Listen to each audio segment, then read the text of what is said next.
요즘 2030을 사로잡는 슬세권 조건을 꼭 끼는 매장이 바로 다이소라고 해요. 필요한 생필품을 싼 가격에 살 수 있어서요. 1,000원짜리를 많이 팔아서 뭐 얼마나 돈을 많이 벌겠어? 했는데 CJ의 올리브영을 다이소가 위협하고 있다고 해요. 그래서 다이소가 어떻게 이렇게 급성장했는지, 또 올리브영의 자리를 어떻게 위협하고 있는지 들려주실 이베스트 증권에서 유통 플랫폼 담당하고 있는 오리나입니다.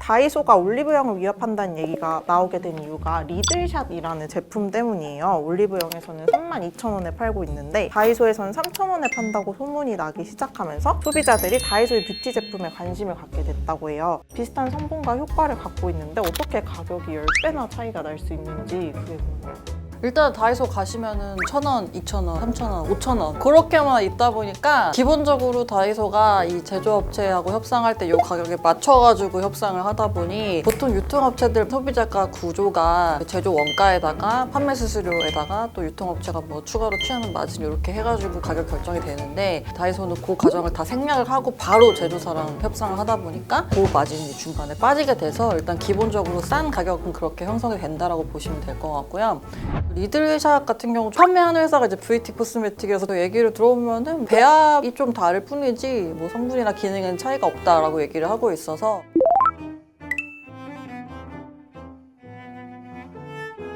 그럼 어떻게 이렇게 싼가 할 텐데 화장품 원가 중에서 제일 비싼 게 뭘 것 같으세요? 제조 원가 중에서? 그 안에 들어가 있는 내용물은 사실 그렇게 비싸지가 않는데 용기가 되게 비싸거든요? 설화수나 아니면 후 제품들 같은 경우 되게 화려하고 뭐 좀 유리고 뭐 이런 것들은 그리고 또 그 겉에 색깔 입히는 것도 막 그라데이션으로 들어갔고 이런 것들은 되게 비싸요. 전체 원가에서 많게는 거의 70%까지가 용기이고 올리브영에서 판매하고 있는 리들샷은 단단한 주사기 형태로 되어 있는 반면에 다이소 거는 비닐로 되어 있어요. 맞아요. 네, 그냥 이렇게 커피 믹스 뜯어서 쓸 수 있게 하는 그런 비닐 안에 들어가 있다 보니까 그런 것도 분명히 차이가 있을 것이다.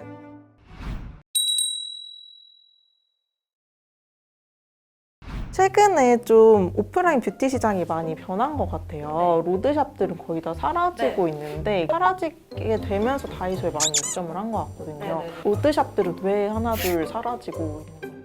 그 로드샵이 사실 과거에 그냥 대중적인 소비 어떤 것들을 흡수했던 형태였었죠. 왜냐면은 뭐 이니스프리 가면 이니스프리 것만 팔고 페이스샵 가면 또 페이스샵 것만 팔고 그런 것들을 흡수할 수 있는 채널이 결국엔 올리브영 같은 H&B 스토어여서 오프라인 업체들이 다들 좀 어려움을 겪는 것 중에 하나가 예전엔 백화점에 1년에 4번만 가시면 됐거든요. 왜냐면 봄, 여름, 가을, 겨울에 신상이 나오니까. 근데 요새 더현대 서울에 가시면은 매주 갈 때마다 계속 뭐가 바뀌어 있는데 팝업 스토어를 하기 때문이죠. 왜냐면은 그렇게 해야지 사람들이 오니까 다양한 브랜드가 있다라는 거를 어필이 되다 보니까 근데 이니스프리나 페이스샵 같은 그런 로드샵들은 그런 기능을 할 수가 없죠. 하더라도 그 안에서 계속 신제품이 나와줘야 되는 상황인데 그런 게 쉽지가 않다 보니까요. 예전에 저희가 뭐 코스맥스나 한국콜마한테 가서 제가 브랜드 하나를 만들고 싶은데 선크림을 뭐 하고 싶다 그러면 주문을 몇 개 정도 해야지 만들어 줄 건가요? 라고 물었을 때의 최소 주문 수량이 한 3,000개 정도 됐었거든요. 근데 요즘에는 그게 500개까지로 떨어졌어요. 500개면은 저도 어떻게 비벼볼 수 있잖아요. 이제 가가지고 선크림 만들고 주변에 또 드리고 피디미 하나 드리고 예, 그런 식으로 하면 되니까 그만큼 지금 브랜드 수가 되게 많아졌어요. 브랜드가 지금 한국의 책임 판매업자 수 기준으로 보면 화장품이 한 32,000개 정도 있거든요. 그거를 오히려 흡수할 수 있는 올리브영 같은 채널들이 떠오르고 다이소도 마찬가지고요. 저는 사실 리들샷이라는 제품이 유명해지면서 다이소 화장품을 알게 됐는데 Z세대나 아니면 잘파세대는 화장품을 살 때 다이소에 주로 간다고 하더라고요. 그리고 나서 이제 다이소를 살펴보니까 올리브영처럼 여러 로드샵 브랜드들이 들어와 있더라고요. 다이소가 2021년부터 지금 화장품 품목들을 확장을 하기 시작을 해서 브랜드로 봤을 때는 기초 화장품 13개 그리고 색조가 한 4개 또 남성 화장품 1개 브랜드에서 총 18개 브랜드 운영하고 있고 품목으로 봤을 때 한 190개 정도 하고 있어요. 뭐 들어가는 이유는 첫 번째는 접근성이 높아서, 왜냐면 올리브영보다도 점포 수가 많거든요. 네, 그래서 지금 오프라인 매장 1,500개 정도다 보니까, 그리고 최근에 잘파 및 뭐 어린 친구분들께서 많이 놀러가는 형태로 지금 가시다 보니까 이런 분들 타겟으로 해서 브랜드에 대한 그런 인지도를 높이면 좋겠다라는 그런 의도도 있을 것 같고요. 두 번째로는 요새 소비자들이 굉장히 똑똑해져가지고 그 뒤에 제조원 많이 확인하고 보시는 것 같아요. 그래서 최근에 뭐 커뮤니티상에서 회자가 많이 됐던 것 중에 하나도, 이게 다이소 화장품이지만 뒤에 보면 제조원이 실제로는 코스맥스나 한국콜마다, 사실은 아모레, LG 제품들, 원브랜드샵 그런 제품들 만들었던 제조사랑 똑같은 데서 하고 있다 보니까 사실 똑같은 거다라고 생각하시는 분들이 많아져서, 더불어서 아예 그 브랜드 자체로 들어가면 이미지가 훼손되는 부분들이 있을 텐데, 그냥 아예 세컨 브랜드 형태로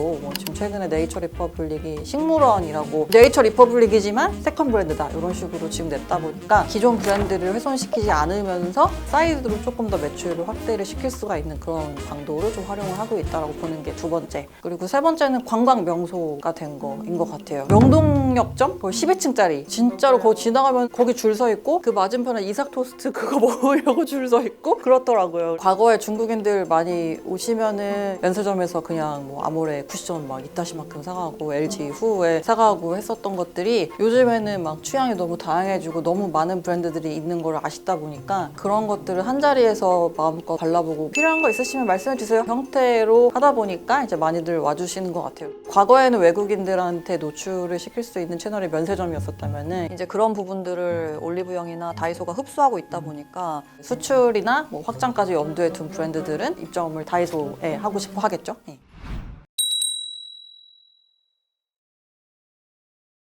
저는 사실 1,000원짜리 저가 제품만 파는 가성비 대명사였던 다이소가 이렇게 시장 지배력을 갖게 돼서 올리브영만큼이나 매력적인 채널이 될 줄 몰랐어요. 그러니까 1,000원짜리 팔아가지고 매출이 3조니까 그러니까요. 거의 올리브영만큼 그쵸. 팔더라고요. 예, 올리브영이 작년에 2.7조였으니까. 그래서 지금 금리가 너무 높아져가지고 많은 분들이 물가에 되게 민감하신 상황이고요. 그래서 뭐 설탕이랑 소금이랑 이런 거 올랐고, 이제 원유 가격도 올라가지고 빵이랑 막 카페나 이런 것도 다 올라갔고, 계속적으로 물가가 좀 올라갈 것 같아요. 그렇다 보니까 다들 쓸 수 있는 돈이 좀 제한적이다 보니까 초저가 쪽으로 많이 쏠리고 있다 보니까 다른 오프라인 채널이랑은 좀 차별화가 되는 부분이 첫 번째인 것 같고, 두 번째로는 매장 선정을 좀 잘 하고 있는 것 같아요.